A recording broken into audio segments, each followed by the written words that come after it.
Assalamualaikum warahmatullahi wabarakatuh. Selamat siang semuanya.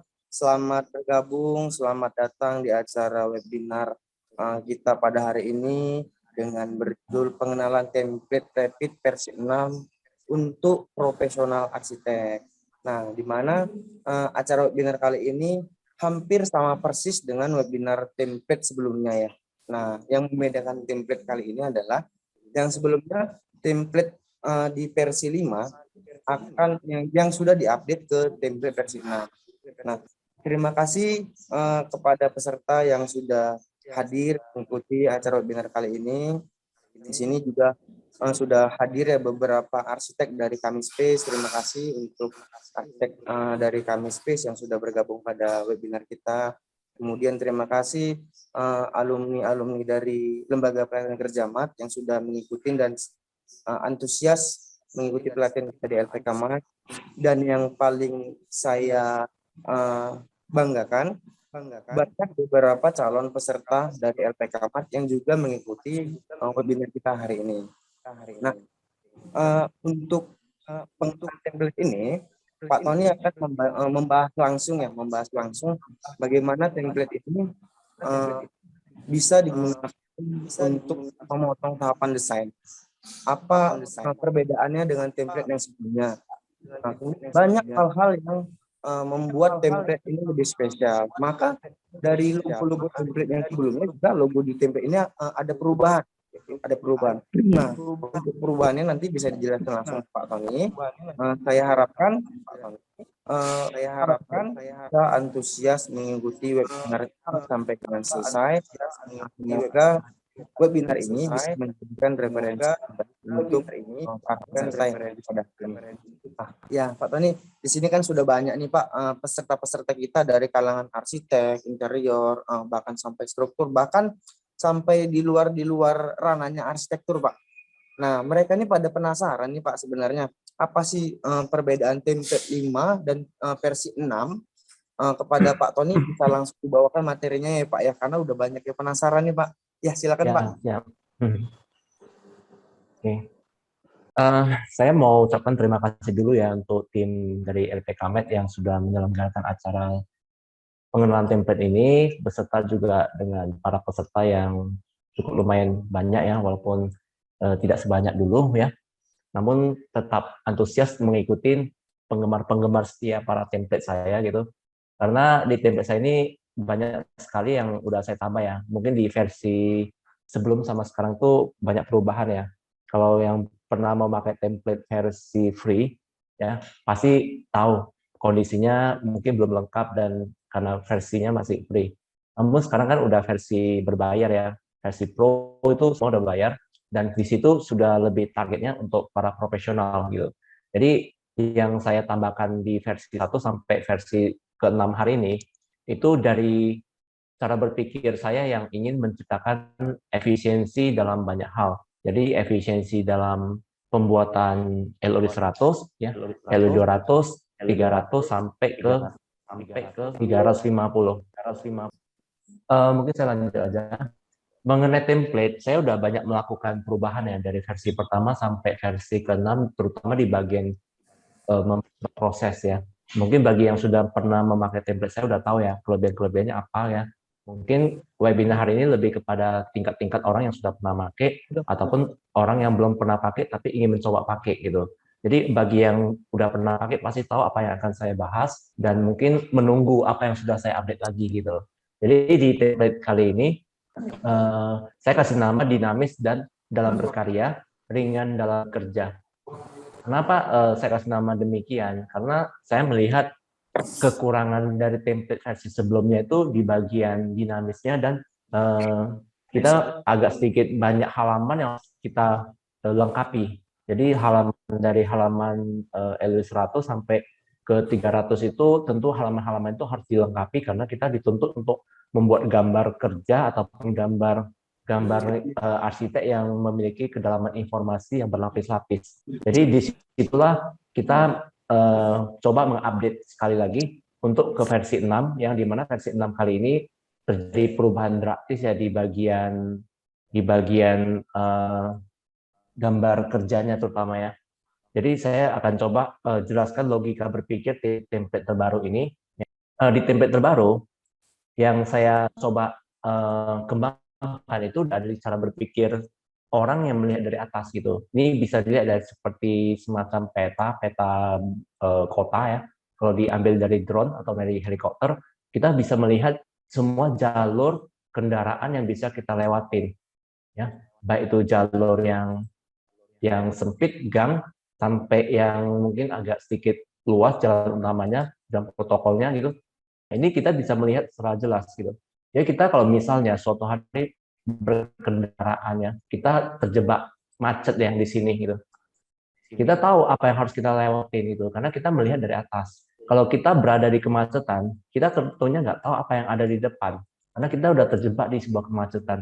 Kita nggak bisa melihat di depannya. Namun kalau kita berada di atas melihat ke bawah ya, kita bisa melihat kenapa kita nggak melewati jalur yang alternatif ya, mungkin kenapa kita nggak belok ke kanan, belok ke kiri, nah, barusan bisa menuju ke sini, contoh seperti itu. Ataupun kita lewat dari jalur-jalur kecil ini gitu. Nah, karena kita melihat dari atas, jadi semua pemandangan, eh, semua jalur yang alternatif yang bisa kita lewati semua kelihatan dengan sangat jelas. Nah, disitulah saya menyebutnya template kali ini lebih kepada dinamis ya. Jadi kita bisa bergerak dari manapun juga gitu. Terus kalau kita jadikan semacam peta pikiran, itu yang biasa kita sebut mind map ya, peta pikiran. Kita bisa melihat dari berbagai sudut pandang ya, sudut zona sebelah kanan maupun zona sebelah kiri ya. Kita memiliki pola berpikir mind map sebelah kanan maupun sebelah kiri.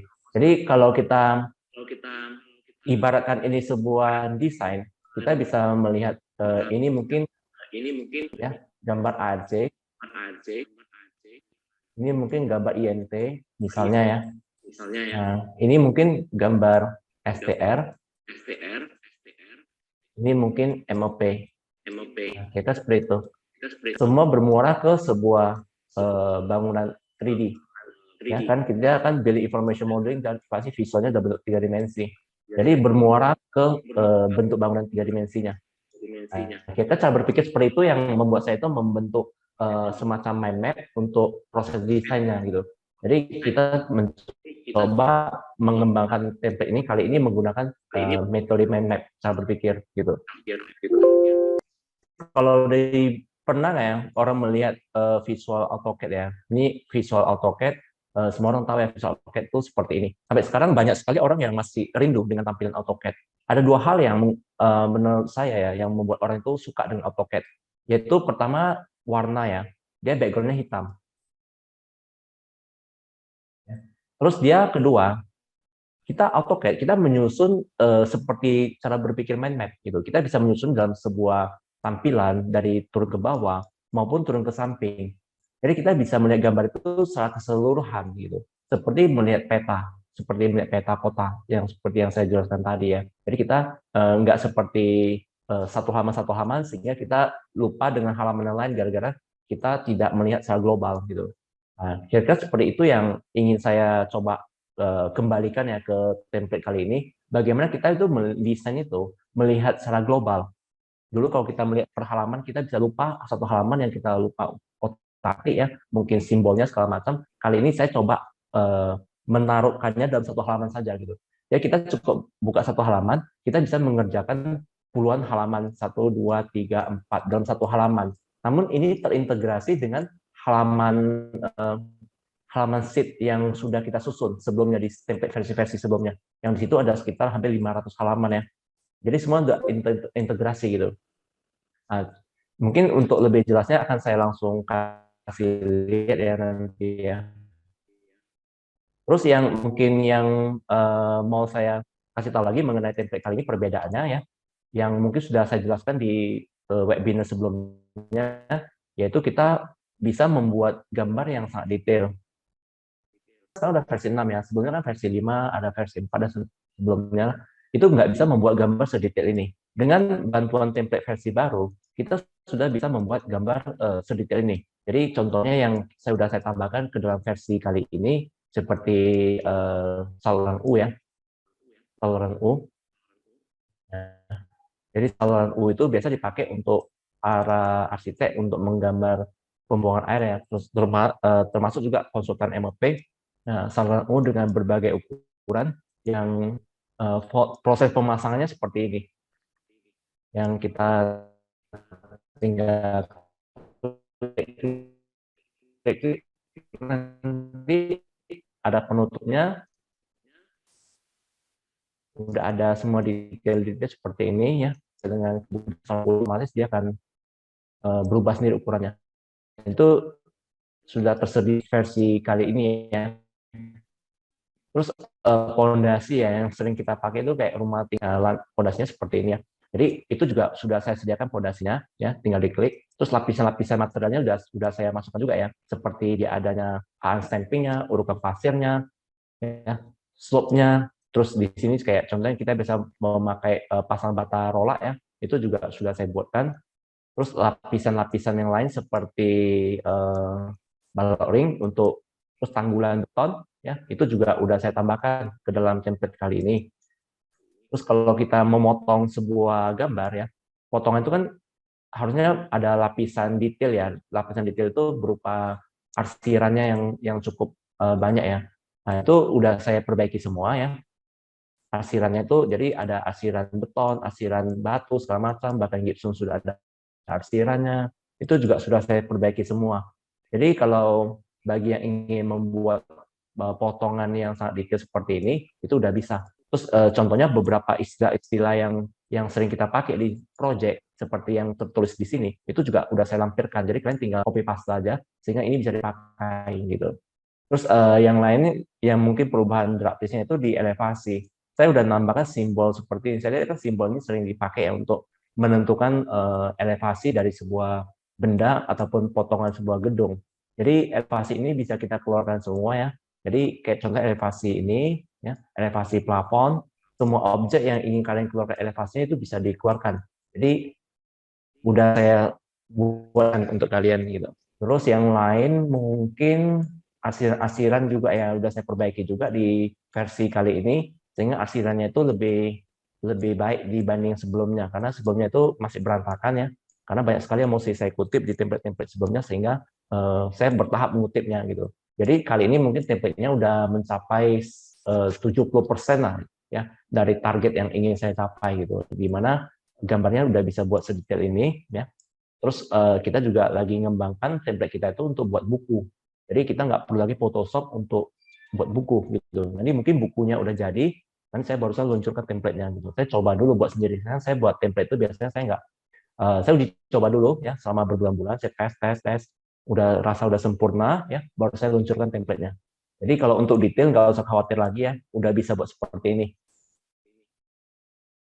Bagi yang ingin membuatnya berwarna ya, mungkin dikombinasi dengan Inkscape juga udah bisa ya. Antara ini potongan dua dimensi ya, dua dimensi dan hitam putih, terus dimasukkan gabungkan dengan yang berwarna gitu. Jadi hasilnya akan seperti ini. Nah, jadi dia lebih visual dan enak dilihat ya untuk orang-orang yang suka melihat 3D. Terus mungkin saya akan uji coba aja ya bagaimana template kita itu bekerja dengan metode. Bagi yang pertama buka template, mungkin bagi yang belum mengerti ya template itu bekerja seperti apa, ya. Bagi yang baru pertama beli template juga mungkin belum tahu. Jadi caranya ada file, new. Di sini ada kita bisa buka project baru, ya. Terus di sini kita akan bisa browse, ya, browse. Kita cari template yang udah kalian beli, terus diklik, di open, di oke kan. Mungkin banyak sekali pertanyaan nanti, bagaimana memindah? Jika proyek kalian itu udah keburu disiapkan ya desainnya, tapi belum berpindah template. Sebelum kalian berpindah template, itu coba dipastikan dulu gambarnya itu udah sampai mana. Apakah gambarnya itu masih LOD 200 atau sudah mencapai LOD 300? Kalau LOD 300 kan berarti dia udah sangat banyak gambar kerjanya. Nah, itu sebaiknya jangan pindah. Tapi kalau masih 200 hanya berupa 3D model, belum sempat nyusun gambar kerja, ya D6 pun hanya sekedar tata ukuran, belum sama detail, itu sebaiknya dipindah dulu. Jadi kalau kalian dapat template terbaru, dia versinya 6.2 ya. Dia ada duanya di belakang, ini versi terbaru. Jadi cara memasukkan ke memindah template ya. Misalnya ada project baru yang ingin kalian pindahkan, di level 1 kalian buka dulu, bisa juga level manapun terserah ya. Level 1 juga boleh ya. Di sini ada namanya insert ya. Terus kalian bisa cari file kalian dengan mengklik link Revit. Terus di sini kalian coba cari project kalian. Ini saya ambil contoh project yang dari project sampel dari Autodesk ya. Project sampel Autodesk dia biasanya berada di Drive C, program file, Autodesk, Fit. Terus ini ada klik sampel. Nah, di sini ada beberapa pilihan project yang bawaan dari Revit yang kalian bisa pakai. Kita buka aja yang RAC Basic, ya, sampel project. Ya, ini proyek paling sederhana dari Revit. Ya, open aja. Dia akan seperti ini, ya. Ini udah terlink. Terus diklik aja. Nah, di sini ada blind. Blind ini artinya menggabungkan file yang berada di tempat lama, habis itu pindahkan ke template baru. Jadi klik blind. Di sini ada pilihannya, ini nggak usah dicentang, yang ini aja dicentang. Yang satu ini yang paling atas, ya. Tinggal oke kan. Nah, nanti dia akan mengatakan seperti ini untuk digabung, ya. Tinggal di oke kan aja. Jadi dia otomatis data itu akan berpindah semua ke template baru. Setelah dia berpindah ke template baru, dia akan tampilannya seperti ini. Tampilannya akan seperti ini. Dia akan tergrup. Kondisi tergrup ya. Dia udah berpindah, tapi kondisinya tergrup. Jadi kita tinggal ungroup aja. Ini ungroup, tombolnya ungroup ya.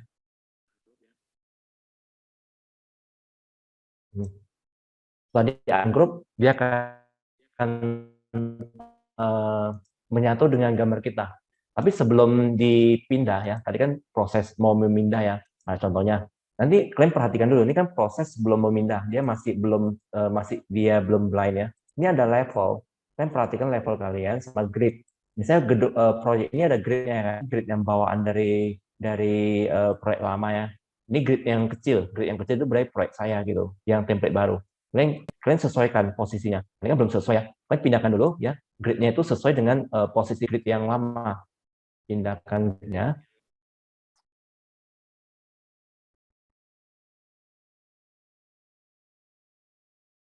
Jika seperti itu, dia akan berpindah sesuai dengan bagi grid yang nggak dipakai, tinggal dihapus saja. Nah, ini gridnya juga disesuaikan. Boleh juga diganti nama ya. Ganti nama sesuai dengan nama grid yang baru ya. Terus demikian juga dengan elevasi. Di bagian elevasi bangunan, ini kan ada muncul elevasi-elevasi yang Revit lama ya, seperti roof, ya dia ketinggiannya di sini. Ya. Dia 6.000 ya. Ini pakai mili dia ya. Ini kita punya 550 cm. Nah, ini posisikan disesuaikan, dipindahkan sesuai dengan posisi ini. Ini skalanya bisa dikecilkan ya, kecilkan biar nampak lebih jelas. Nah, ini kelihatannya. Ini level kita, ya. Ini level bawaan. Ini ada beberapa level yang kalian bisa pindah-pindahkan. Ini jadi level 1 misalnya. Dan boleh diganti nama gitu. Dan level 1. Nah, ini ganti nama sesuai dengan nama ini juga boleh. Ini juga boleh ganti nama sesuai ini gitu. Mau disesuaikan dulu. Setelah disesuaikan semuanya, tinggal di blind. Klik blind, dia akan menyatu seperti yang tadi gitu. Blind oke kan. Nah, begitu udah oke kan, dia akan menyatu ya. Habis itu di ungroup yang seperti yang saya bilang tadi di awal. Di ungroup dia akan menyatu. Ya, seperti itu cara menggabungkan atau memindahkan template. Jadi kalau kita buka di template baru, kita bisa melihat di bagian A, mind map. Apa ya, mind map. Tinggal diklik. Nah, kalau udah kita buka ya, yang mind map-nya, kita bisa melihat ya, seluruh gambar yang tadi saya masukkan, itu langsung terkelompok. Jadi dia ada bagian floor plan, ada elevasi, ada section, ada detail, ada pintu. Ya. Terus dia juga ada bagian 3 dimensi, 3 dimensinya juga udah terbagi ya. 3 dimensi untuk struktur, ya semua gambaran berhubungan dengan struktur ya, seperti kolom, balok, pondasi, prak lantai, semua udah pecah keluar. Terus yang untuk 3 dimensi arsitektur juga udah keluar ya. Terus yang terakhir itu yang 3 dimensi untuk MEP. Jadi kalau kita punya gambar MEP-nya, dia juga akan tampil di sini. Pipa-pipanya dan sebagainya. Ya. Terus yang sebelah kiri, saya udah pisahkan untuk yang struktur. Yang struktur sudah saya pisahkan. Terus yang sebelah kiri lagi itu ceiling untuk plafon-plafonnya. Nah, mereka seperti itu. Jadi kalau kita ingin menambah atau mengedit, ya, kita cukup dari satu halaman ini aja. Ya nggak perlu lagi ke halaman-halaman lain. Contohnya kita mau mendesain dari proses 3 dimensi, kita tinggal buka 3 dimensinya, ya, kita tinggal puter-puter, kita bisa perbaiki dari sini. Nah, contohnya jendelanya saya tambah ya, tambah ke samping. Nah, ya kan seperti itu. Atau atapnya kita perbaiki, tingginya segala macam, kita panjangi, semua bisa bekerja dari 3 dimensi, ya. Dan kita kalau kepingin dari Dena, kita tinggal berpindah ke sini. Di Dena saya udah susun. Ini untuk side plane, Dena side plane-nya. Ya. Kita bisa perbaiki posisi grid yang belum rapi, misalnya kita maju tarik. Ya. Terus di Dena juga floor plan juga saya susun.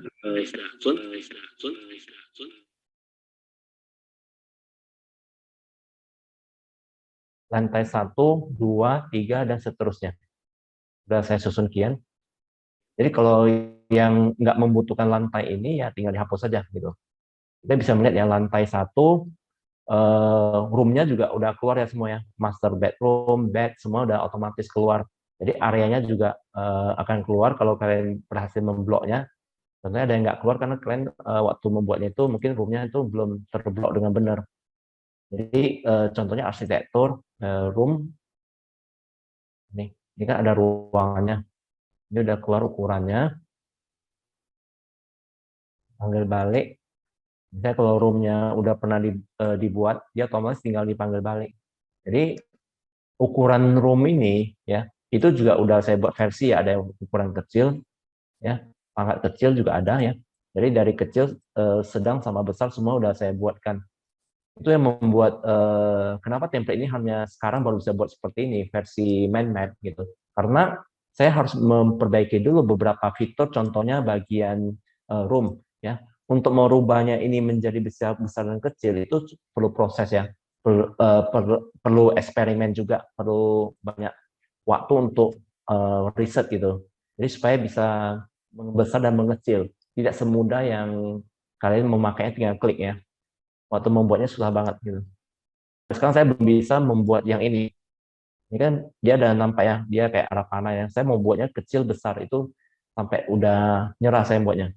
Terus yang bagian potongan ya, ini kan berhubungan dengan tampak untuk bangunan, kayak tampak interior ya, anotasi di bagian elevasi ya, bagian view.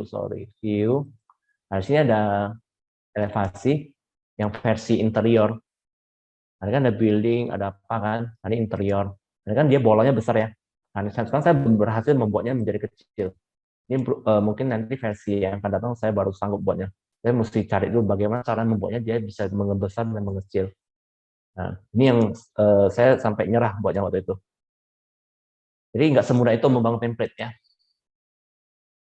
Oke, ini udah saya buat demikian. Jadi kalian bisa tinggal pakai ya di ruangan, tinggal dikeluarkan lagi ukurannya. Terus di sini otomatis dia akan keluar ya. Tapi ada beberapa yang belum keluar kemungkinan karena belum di blok ya. Nah, dia kan masih kitchen, laundry, hall dan sebagainya kan. Dia harus di blok dulu, blok supaya dia rapi. Terus yang perbedaan lain di template saya ini, tentu waktu kita membuat nyusun DED, kita maunya nyusun di sini, tapi di bagian sheet ini kalau bisa terintegrasi ya kan. Ini kan kita nyusun di sini, bukan di sini gitu. Saya udah membuatnya supaya terintegrasi. Jadi misalnya set print ini, kita ada nambah, kita geser tadi ya, misalnya kita nambah tulisan mungkin DL ya, ada DL, saya buat sembarang aja. Nah, kita ada DL seperti ini, ada merah gitu kan. Kita lihat sheet-nya ya, set print-nya, dia otomatis gitu. Nah, jadi otomatis dia terintegrasi. Misalnya ini kan kelewatan ya, misalnya saya blok ya, saya kecilin.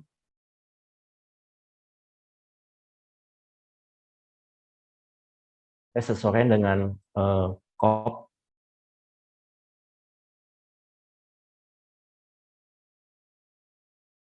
matikan apanya. Di bagian 3D, main map, dia juga otomatis. Nah, ya kan seperti itu. Jadi langsung integrasi, jadi nggak 2 kali nyusun gambar. Dan yang mungkin ditunggu-tunggu orang ya skalanya. Ini kopnya kemarin kan masih A1 ya. Sekarang saya udah buat ke dalam versi A3 semua gitu. Jadi semua ini halaman ini semuanya udah A3. Karena kebanyakan kita orang Indonesia ngeprintnya ke A3, jarang ke A1 gitu. Jadi kalau kita nggambar di A1, kemudian kita print ke skala A3, waktu di print keluar itu skalanya banyak lari. Jadi ada yang komplain waktu itu ya, orang kontraktor yang biasa pakai aplikasi PDF, dia bisa tarik ukuran gitu. Dia merasa kok ukurannya nggak cocok ya. Nah, karena faktor dari skalanya beda. Jadi skalanya harusnya A3 ya default A3 gitu. Jadi saya udah perbaiki semua. Jadi saya udah buat 2 versi ya, satu yang versi horizontal, satu lagi versi vertikal. Nah, versi A3 vertikal. Jadi ada 2 versi. Kalian bisa pakai. Biasanya kalau orang yang pakai yang vertikal, kalau gedungnya tinggi, HRS building ya. Tapi kalau dia pakai yang horizontal, jadi versi yang bentang lebar bangunannya, agak melebar. Nah, biasanya tergantung selera ya. Itu udah saya buat ya versi kopnya. Jadi di sini ada versi A1, A2, sama A3 yang kita bisa pakai. Terus yang lain, yang penting-penting yang mungkin yang lain ini mungkin sebagian udah tahu ya mengenai pembagian ini ya. Saya ada menambahkan di bagian BQ floor plan ya. Di sini kalau kalian klik BQ, otomatis saya udah membuat nyusunnya seperti ini. Ini yang membuat saya itu lebih menyenangkan ya, lebih dinamis, menyenangkan dalam hal menyusun gambar kerja. Karena dulu kita waktu kita ngajarin ke LPK, kita selalu mengajarin nyusun gambar dulu, ya, baru saya nyusun kode gitu. Sebenarnya yang benar itu adalah nyusun kode dulu ternyata. Gitu. Karena kalau kita nyusun kode dulu, otomatis kita akan lebih mudah menyusun gambar yang di bawahnya gitu. Jadi mungkin logikanya seperti ini. Kita ambil contoh mungkin wall ya. Wall kan banyak biasa ada banyak pilihan ya. Nah, misalnya wall ya. Ini ada beberapa jenis wall ya. Wall yang warna biru, warna hijau, warna coklat. Tentu kita akan membuat kode yang berbeda-beda ya. Ada wall, nama wall 1, wall 2, wall 3, dan sebagainya. Nah, jadi supaya dia bisa keluar kode ya, kalian kunci di sini. Dia ada tanda gembok ya. Ada gembok rumah itu, kalian gembok ya. Save orientasi lock. Terus di sini kalian udah bisa, dia udah terkunci, otomatis dia nggak bisa bergeser lagi. Begitu kita gerakkan mouse kita, dia udah nggak bisa muter-muter segala macam lagi. Ya. Terus di sini kita tinggal klik bagian anotasi.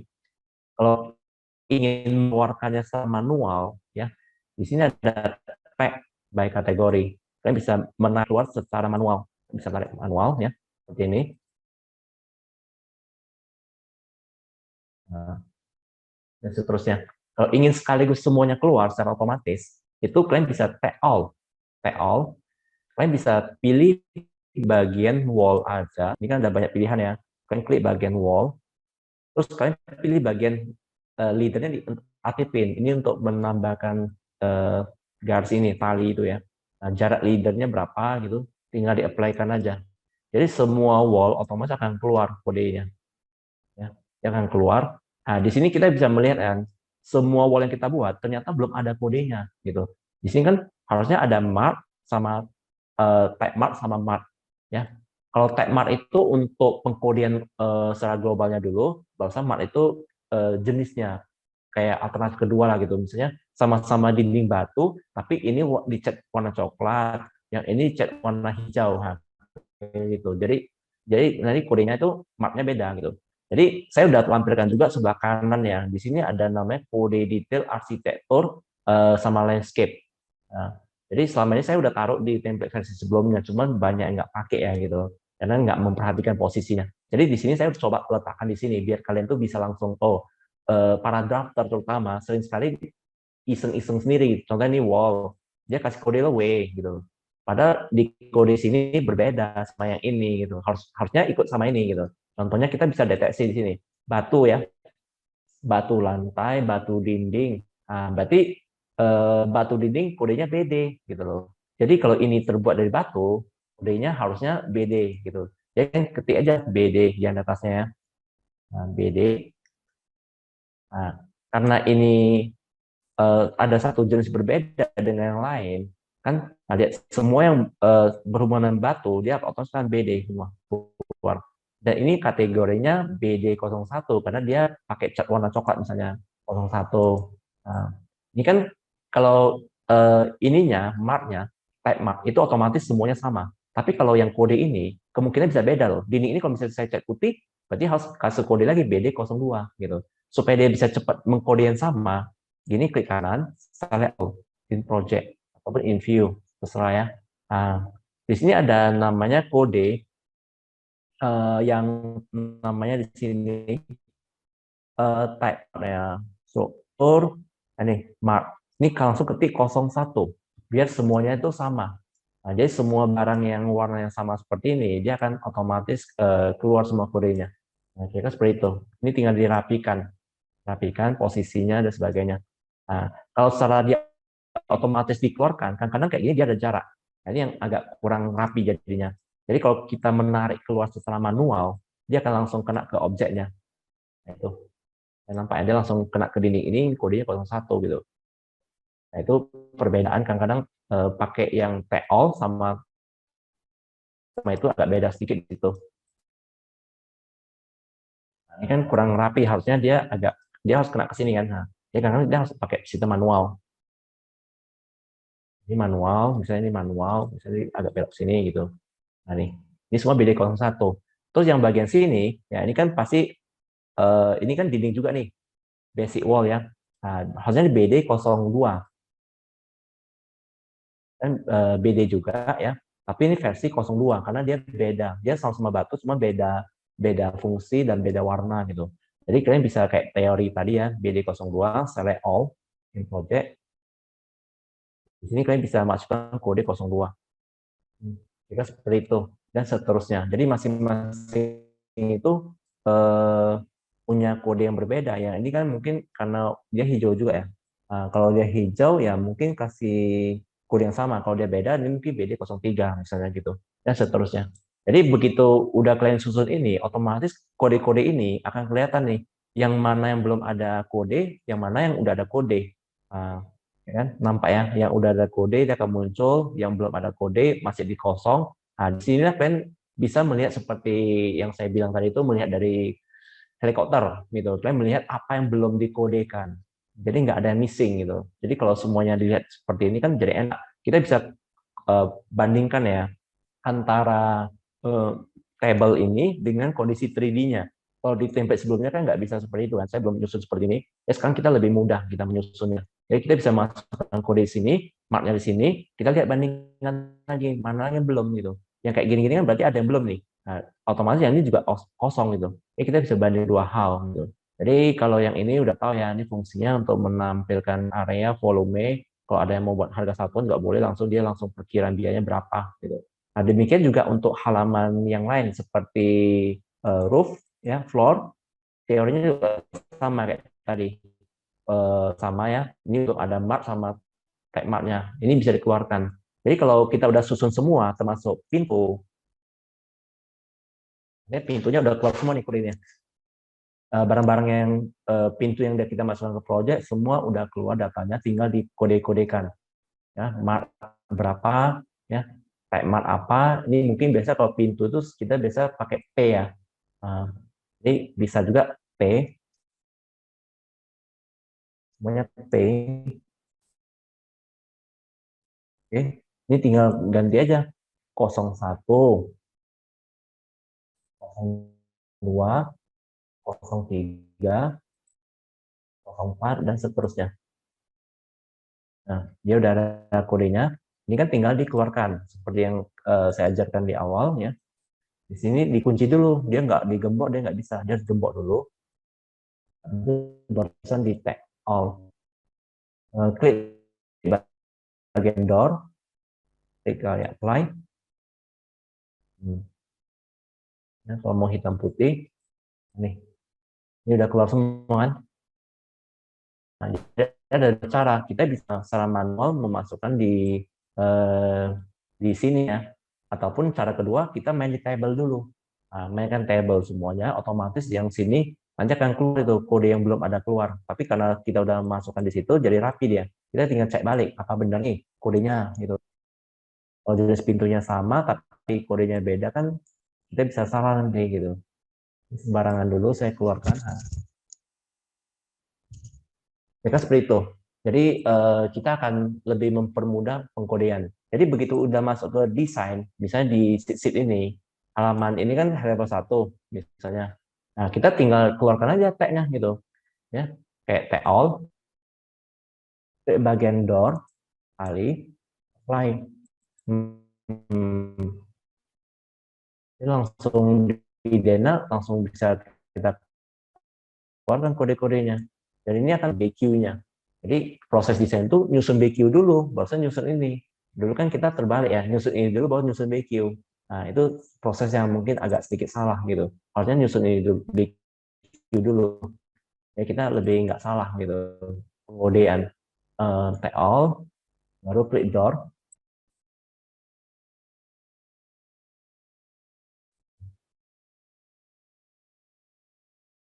Kalau kalian nggak klik leadernya, dia nggak keluar talinya gitu. Oke, nah kira-kira seperti itulah perbedaan yang terjadi. Ya saya udah nyusun sampai ke bagian window juga ya. Kalau ada window dia akan keluar BQ window-nya, barang-barang yang ada window-nya dia akan pecah keluar otomatis, termasuk juga dengan BQ glass. BQ glass di sini saya ada menggabungkan ya, karena di Revit nggak bisa memisahkan antara wall sama glass. Jadi kita terpaksa harus ada manual sedikit. Jadi sini saya ada BQ Mullion ya, Mullion itu berarti frame-nya. Frame-frame Mullion ini langsung otomatis keluar semua ya. Frame yang dipakai panjangnya totalnya 25 meter. Terus di sini ada glass. Glass itu berarti kacanya gitu. Glazing ya, segala sesuatu yang berhubungan dengan glazing, luas kaca yang dipakai itu sekitar 132 meter otomatis keluar. Jadi di sini kita agak sedikit manual. Jadi berhubungan dengan wall, kalian harus head otomatis. Bisa klik kanan, select all in project, habis itu klik kanan hide. Nah, kira seperti itu. Karena dia Revit belum bisa memisahkan antara wall sama curtain wall. Namun kalian juga boleh klik ini, ya, klik ini. Kalian blok semua juga boleh, blok semua. Habis itu di filter, ini ada filter. Nah, di sini ada curtain panel, curtain wall mullion. Nah, ini mungkin bisa di hide. Kira seperti itu. Ini belum di hide ya. Oke, kira-kira seperti itulah ya. Kalian udah ngerti lah ya, bagian pengguna Revit. Di bagian yang lain, saya mungkin kasih lihat curtain wall CW. Terus bagian roof juga sama ya. Termasuk juga ceiling, BQ ceiling, semua yang ada plafonnya dia akan keluar. Jadi dengan cara seperti ini, ada satu hal yang harus kita lakukan sebelum mulai mendesain. Jadi tim kita, walaupun termasuk kita sendiri yang mulai mengutip di awal, memulai proses desain, itu harus rajin dan rapi pengelompokan. Jadi kalau kita suka-suka kita mengkategorikan sebuah desain, itu nanti yang keluar di tempat-tempat lain gitu loh. Sambil contoh terutama yang bagian furniture, itu sering sekali terjadi kesalahan di situ. Contohnya level 1, kita seringkali membuat sebuah objek, itu kategorinya kan sering sekali kita masukkan itu dalam bentuk furniture. Padahal di Revit ada mengkategorikan dua loh. Perabot yang nggak dipotong sama yang bisa dipotong. Jadi yang bisa dipotong namanya cashboard. Cashboard itu kalau di bahasa Indonesia kan itu artinya perabot tempahan gitu. Jadi kalau kita ingin dipotong objek perabotnya itu, kita harus kategori cashboard, jangan kategorikan furniture. Ini yang sering kesalahan di awal. Jadi saja ini ada lemari baju atau apa ya. Nah, ini ketinggiannya mungkin 240. Nah, ini mungkin kategori Wood OA. Bagi yang udah hafal nama-nama template-nya, kalian ketik aja biar lebih cepat, dia nggak habis waktu. Nah, contohnya saya udah kasih motif potongan semua udah ada semua gitu. Jadi kalian juga bisa lebih cepat. Nah, ini cashboard gitu. Yang kayak furniture seperti kursi ya, ini kan kursi. Nah, itu kategorikan furniture. Jadi barang-barang loose furniture seperti kursi, meja yang beli jadi ya, yang kayaknya nggak perlu dipotong. Nah, itu kategorikan furniture. Jadi barang-barang yang pelengkap seperti bunga, aksesoris, buku, TV, laptop mungkin ya, itu kategorikan generic model. Jadi dari sekarang kita jangan suka-suka kita membuat nama gitu. Harusnya dikelompokkan gitu. Misalnya chair ya. Ini kan chair kategori furniture ya. Apa ya furniture. Pertanyaannya gini, kalau kita nggak sengaja salah buat, nah, misalnya kita buat satu objek tapi kategorinya salah gitu, apakah kita bisa perbaiki? Caranya bagi yang belum tahu ya, ini kan furniture misalnya ini kategori cashboard lah misalnya kan. Kalian bisa perbaiki ya dengan cara edit family ya.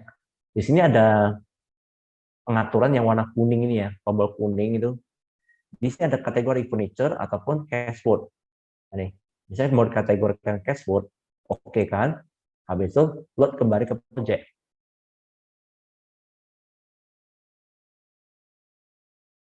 Nah, otomatis dia akan berubah menjadi cashboard. Ya, nampak perubahannya. Nah, ya kan seperti itu. Itu cara untuk mengganti kategori gitu. Oke, begitu kita udah kategorikan dengan benar ya, kita begitu bagian ke pengerjaan interior itu akan lebih mempermudah kita. Kita lihat yang bagian C ya, yang bagian C. Di sini ada drawing list di bagian BQ Furniture sama BQ Cashboard. Nah nih, BQ Cashboard. Kita klik BQ Cashboard, karena orang internet paling banyak tuh kode-kodenya itu. Karena HP-nya biasanya ratusan. Biasanya gambar kerja internet bisa sampai 5 halaman. Kalau arsitek kan mungkin sekitar 200 halaman aja ya. Kalau internet bisa mencapai 500 kan kadang. Jadi ini kategori cashboard. Yang tadi saya buat satu ya nih. Dia udah keluar ya. Ini juga udah keluar, ini udah keluar. Gini. Ini kategori cashboard. Ya, kalau skalanya kurang besar, kan bisa skalakan jadi 100 misalnya. Kan bisa jadi besarin. Ini udah keluar ya. Cashboard ini, cashboard ini, cashboard ini. Nah, marknya belum ya. Tinggal tinggal dikasih nama gitu. Kalian bisa lihat di halaman samping ya. Ini saya ada buat namanya kode-kode yang biasa dipakai di kafe sama di rumah ya. Ini saya buat tulisannya interior residential, MS meja, MR meja rias, MK itu meja konsul, MJ itu meja kerja, MN itu meja nakas, MT itu meja TV, nah gitu. Dan seterusnya di kafe biasa ada meja, ada kasir, ada PA partisi, ya, terus ada dan sebagainya. Ini semua udah saya coba mengelompokkan supaya nggak ada nama yang double-double gitu. Saya ngerti nama double itu ya, nanti bisa salah buat. Contohnya A sama AI itu beda, dua hal yang berbeda ya. Oke, misalnya ini adalah lemari baju misalnya ya. Ini cari lemari mainan, lemari baju, ya, meja, lemari biasa, partisi, cermin, altar, meja, kursi, patung, tangga ukiran, profil, lemari gantung, lemari biasa, lemari mainan. Mungkin lemari biasa ya kategori lebih tepatnya. Kita kasih nama L. Nah, ini kasih kode L ya, seperti tadi yang saya bilang digembok dulu. Kemudian kalian cari anotasi, kasih kode L, dikeluarkan.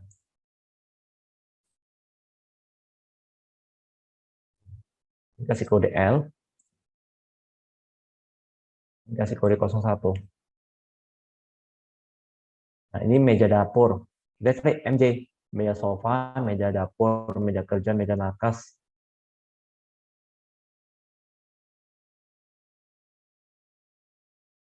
Jadi kategorikan meja aja ya, M gitu ya. M01.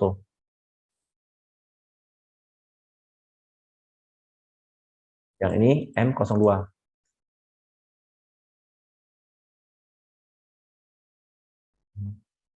Saya kan udah diselesaikan kode-kodenya, tentunya kita akan masuk ke tahap selanjutnya, itu pembuatan gambar kerja ya. Biasanya pembuatan gambar kerja itu yang agak sedikit membosankan ya. Jadi caranya bagaimana kita membuat gambar kerja itu cepat dengan metode ini. Kita maunya buat gambar kerja misalnya meja ini ya. Nah, triknya akan saya ajarin sekarang. Jadi kita udah buat sepakat ya, ini ada MJ, EM maksud saya, dan ini kita mulai nyusun sini gitu loh. Nah di sini kita nyusun, kita udah dapat kode-kodenya ya, ada yang mau kita detailkan yaitu L, M, M, gitu. Buat kode, misalnya kita mau detailkan M dulu ya, M01. Tadi langsung ganti nama, jadi M, detail M01. Detail dalam kurung mungkin M01 ya.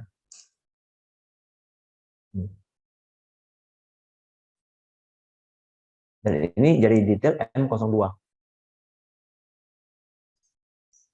Jadi cara bekerja ini akan lebih cepat seperti cara kerja pabrik gitu. Kita pengkodean semua pengkodean dulu.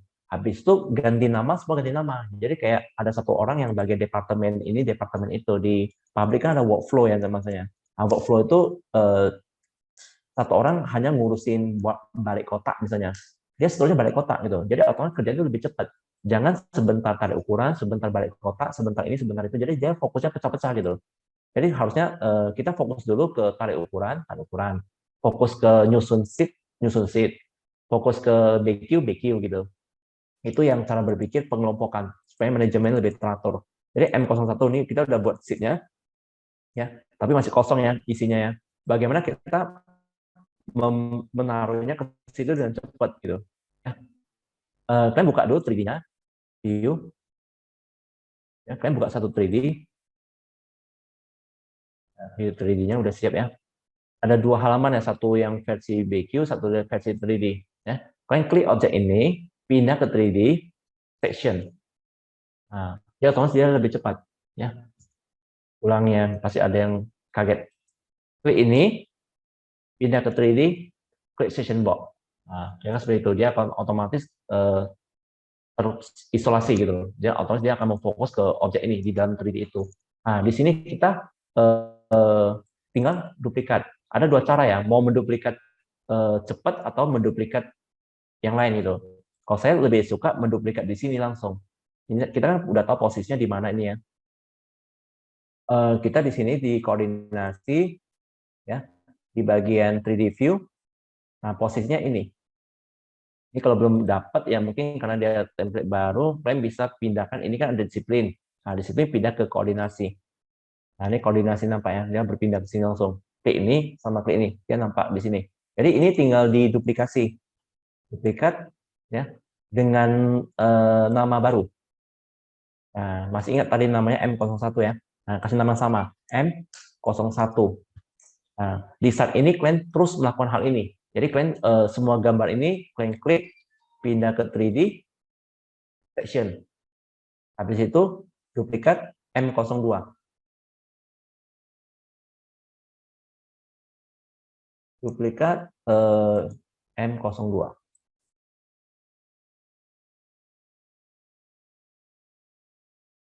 Dan seterusnya. Jadi di saat ini kita sudah mempercepat proses untuk mengisolasi ya. Terus di sini kita tinggal hide semua objek. Ini kan cashword ya. All, matikan semua ya. Tinggalkan yang cashword. Apply. Oke kan. Terus ini klik kanan hide. Jadi tertinggal ini. Nah, di sini kita kalau bagi yang ingin sangat detail sebuah gambar kerja, biasanya ada dua tahap ya. Tahap pertama itu 3D dulu dimasukkan, tahap kedua itu disusun gitu. Ada denah tampak potongannya gitu. Itu tahap yang lebih agak makan waktu. Tapi kalau mau kejar waktu, kita bisa langsung dari 3D ini langsung kita udah tarik ukuran gitu. Cara narik ukuran seperti yang lain udah tahu ya. Kita tekan klik DI ya. Di sini ada arsitektur, set, pick a plane. Nah, kita tinggal tarik ukuran. Nah, di TP baru saya juga udah buat bubble ya. Ini buat bolanya juga susahnya selamat ini. Bola-bola kecil ini. Nah, jadi saya udah buat versi yang versi small ya, versi medium. Nah, dia bolanya juga ikut membesar gitu.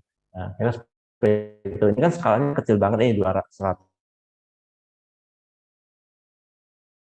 Skalanya akan sekitar 50, 25 dan sebagainya lah.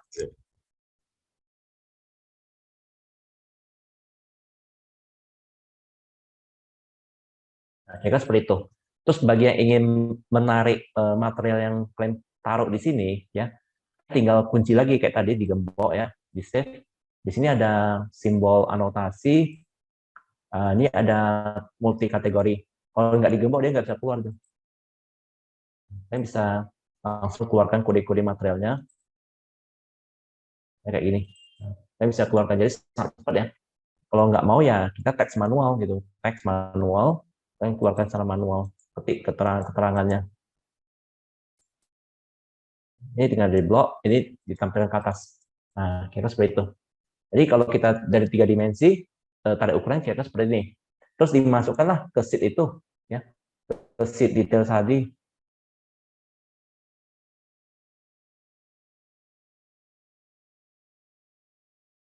Tarik dulu filenya, ya, di kanan, add view, kita tinggal pilih M01, add view, klik. Nah, kalau kalian ingin membuat di sini ada Dena, ada perspektif, segala macam, kalian tinggal duplikat ininya, ya. Misalnya yang tadinya udah kalian buat, dulu yang nggak dipakai ya, nah, duplikat dulu. Tapi kali ini kasih nama tambah atas misalnya. Kalian klik dari top. Ini gemboknya dimatiin ya. Kalian klik top. Nah, berubah jadi top. Habis itu duplikat lagi. Kali ini jadi from misalnya. Nah, udah jadi from gitu. Jadi tinggal tulis saja ya. Kayak from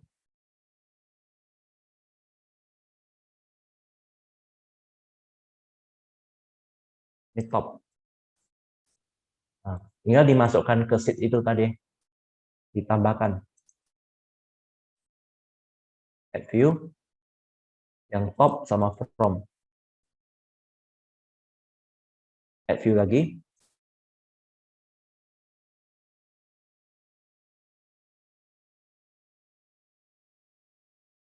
Nah, kalau ini nggak mau ada apa keterangan judulnya, klik yang no file ya. Klik yang no file. Ini saya udah buat juga beberapa yang versi besar, saya versi kecil ya. Jadi ada versi small, kalau bagi yang perlu ya. Yang medium juga ada. Gitu. Misalnya dia perlu ya, klik aja medium. Kira seperti itu. Ini tinggal disusun aja ya. Tinggal tarik ukuran seperti tadi.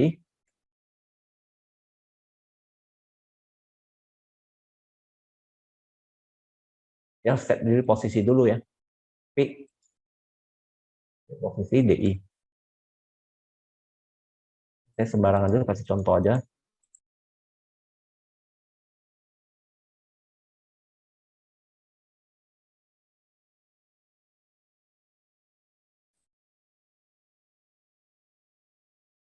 Kira seperti itu ya. Tinggal disesuaikan skalanya. Jadi kayak 25 dan sebagainya.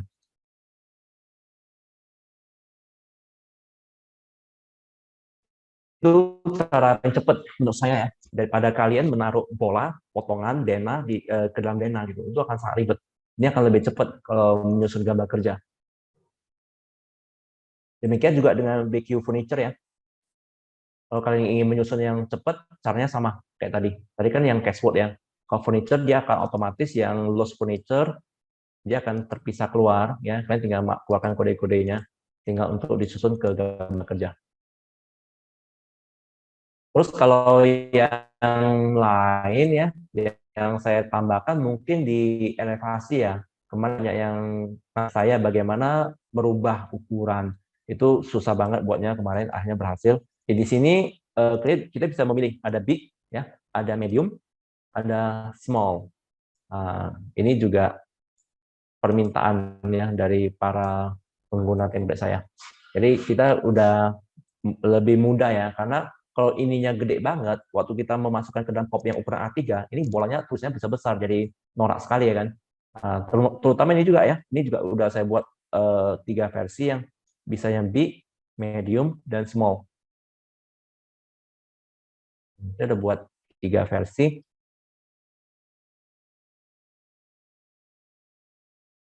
Ini kayaknya ada sedikit error. Ini big kok jadi malah besar ya. Medium, small. Ini harusnya dia big. Nah, kalau dia kayak gini, kalian bisa perbaiki ya. Di sini ada big. Ini dia salah klik link. Ini karena bisa terjadi karena saya kan terlalu banyak yang saya udah edit ya, karena ada yang lupa, ada yang silap gitu. Nah, ini disebut bugs ya, ada kesalahan manusia. Jadi ini contohnya medium, small. Dia udah buat 3 versi. Ini juga udah ada. Itu udah saya buat. Terus kalau section harusnya nggak apa-apa ya. Saya udah buat nggak ya? Oh, ada juga ya. Saya udah buat versi medium, big. Sectionnya saya udah buat 3 versi juga. Ya, terutama grid juga ya. Ini grid juga. Kalau nggak dibuat 3 versi, dia karena bisa bolonnya besar sekali gitu. Sebelumnya bolonnya sebesar ini. Bolanya sebesar ini. Jadi sekarang udah saya buat 3 versi, dia bisa membesar dan mengecil.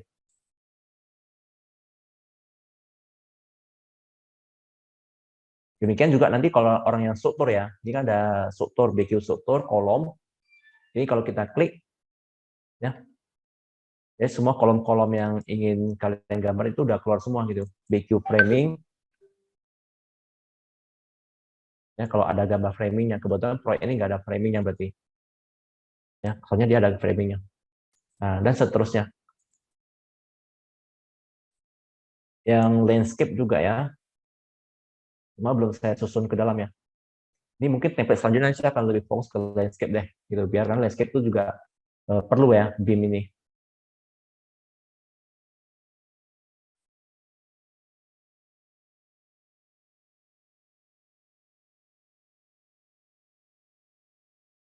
Mungkin itu aja, Den, yang ingin saya sampaikan untuk apa yang sudah saya tambah di template. Semoga bisa memberikan manfaat kepada para pengguna template saya, sehingga template ini nanti akan mempermudah kalian dalam hal pembuatan gambar kerja, penyusunan DED, dan sebagainya.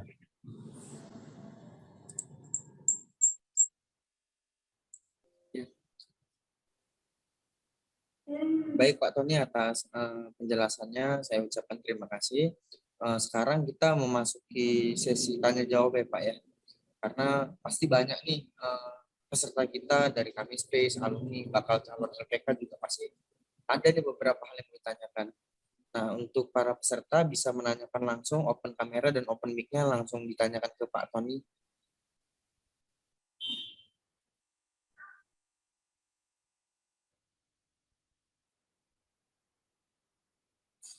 Kalau dari peserta kami Space, ya nanti untuk yang terlambat, link recordingnya akan kita kirimkan ke grup webinar ya Bu ya.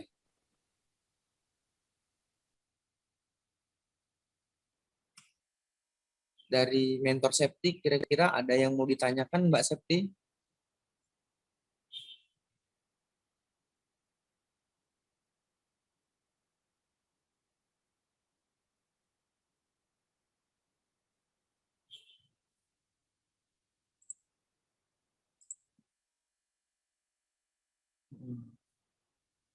Halo, para mentor LPK MAT, ini kan ada update template dari versi 5 ke 6. Jadi barangkali ada yang belum dipahami, bisa ditanyakan langsung ke Pak Tony-nya.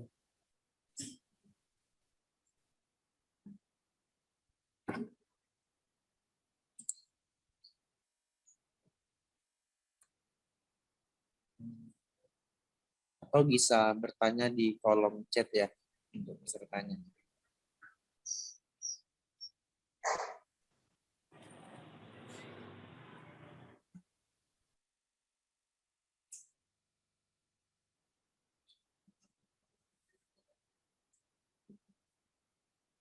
Sambil nunggu mungkin saya akan kasih tahu bagaimana membuat potongan ya. Yang kemarin kan saya Halo ada Pak, menjelaskan mic-nya belum aktif Pak.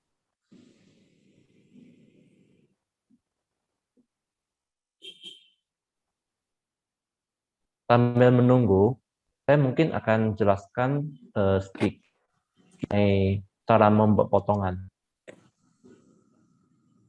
Dengarnya suara saya, Den? Pak, sudah Pak. Ya, saya akan jelaskan sedikit tentang cara membuat potongan ya. Mungkin kemarin kan ada mengikuti webinar versi sebelumnya ya mengenai template versi 5 ya.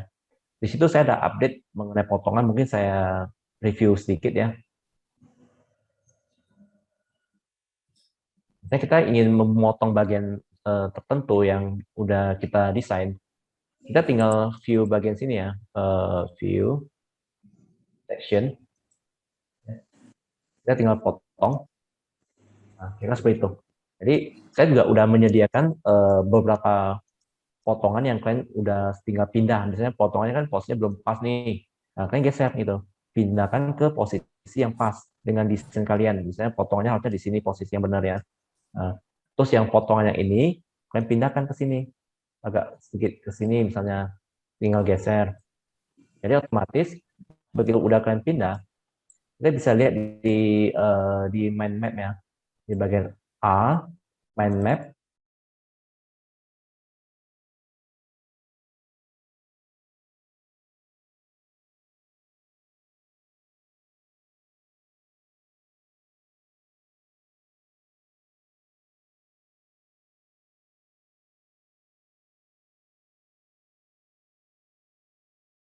Otomatis potongan itu akan pas dengan posisi yang udah kita mau.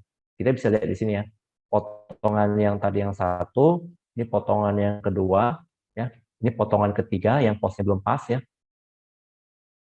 Ya kita lihat potongan satu dulu.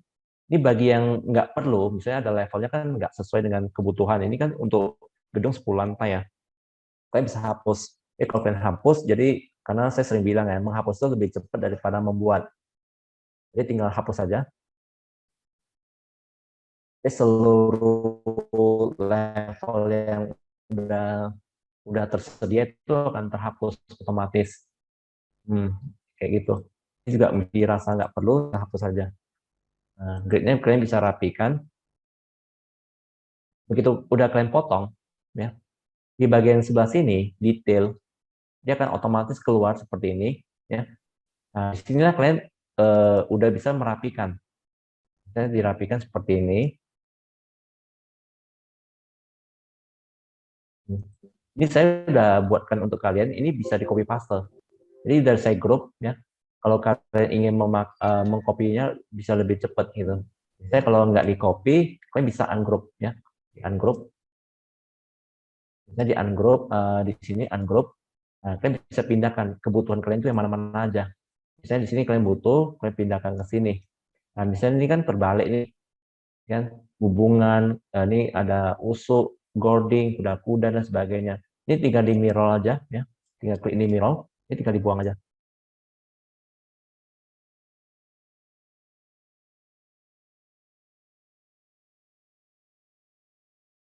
Nah, tinggal ini diposisikan sesuai dengan kebutuhan kita. Nah, bisa seperti ini. Posisikan dengan yang benar ya. Nah, di sini saya udah buat kayak contohnya pasang batu bata transram, plane, rolla, e-beam, pile cap, pedestal, sumuran, dan sebagainya. Ini istilah-istilah yang sering kita pakai ya di sebuah proyek rumah proyek Indonesia ya. Ya tinggal kalian pakai aja. Misalnya kalian butuh yang ini, kalian tinggal pindahkan ya. Pindahkan misalnya di sini. Ini kan perlu ditambah tarikan talinya ya. Nah, kalian tinggal klik ini ada tambahan sebelah kiri ya. Kalau ini kan sebelah kanan, klik yang sebelah kiri, ya. Ini otomatis dia akan menambah. Ini harus salah satu ya, nggak bisa semuanya. Klik ini, klik ini, klik ini, klik ini, klik ini, dan sebagainya. Ini tinggal diposisikan. Misalnya ini mau kenanya di sini, misalnya. Ini tinggal digeser. Misalnya ini kenanya di sini, misalnya. Ini hanya contoh ya, ini nggak benar ya. Cuman hanya contoh biar kalian ngerti cara makainya gitu template saya. Jadi nggak habis-habis waktu nyusun gambar kerja gitu. Ini tinggal sesuaikan. Nah, kita seperti itu, slot misalnya posnya di sini misalnya. Nah, terus untuk level-level di sini udah saya buat ya anotasi. Kalian bisa pakai, misalnya double klik dulu masuk ke dalam. Ini ada namanya spot elevasi ya. Ini dimatikan dulu yang ada leader ya, dimatikan dulu supaya kita langsung kena ke objeknya. Lihat nih. Kalau kita ada leadernya, kita akan terjadi seperti ini. Dia ada talinya gitu kan, kita nggak mau ada tali. Dimatikan leadernya, tinggal diklik ini, cuma double klik 2 kali. Klik. 2 kali klik ya. Nah, dia akan otomatis, dia mendeteksi dari lantai berapa? Lantai 1 kah? Lantai 2? Lantai 2? Lantai 1, 2, line surface. Kalau saya pribadi suka pakai line surface. Ya. Jadi dari line surface ke sini berapa? Kenapa yang perbedaannya kan? Nah, line surface. Nah, ini berapa? Tinggal double klik aja. Ini line surface-nya 00 di sini dia rupanya. Ya. Double klik, bisa ini double klik. Ya, semua yang ada bisa dijadikan, dikeluarkan ketinggian-ketinggiannya. Double klik. Kalau yang berada di miring-miring di plafon itu kan dia harusnya ke bawah ya talinya. Itu klik aja. Kemudian kalian pindahkan, klik sekali dulu, baru pindahkan ke bawah kursornya klik. Nah, bosan ininya escape, kalian pisahkan ke bawah. Nah, kayak gitu. Itu cara membuat yang ke bawah ya. Elevasi, ini banyak lagi yang bisa dikeluarkan semua. Double klik. Kita nggak usah nebak-nebak ini tingginya berapa gitu. Nggak usah lagi. Kita bisa langsung klik-klik aja di sini. Otomatis akan mendeteksi semua ketinggian. Jadi ada ceiling, ya, teori sama, klik sekali, geser ke bawah, mouse-nya, klik sekali lagi. Habis itu ini tinggal dipindahkan ke bawah. Nah, kira seperti itu. Dan ini ukurannya udah saya buat ya, beberapa versi, ada yang versi medium, ada versi big, ada versi small. Tergantung skala. Kalau gambarnya skalanya gede, ya kalian harus buat skalanya lebih besar atau lebih kecil gitu. Ini sesuaikan aja skalanya.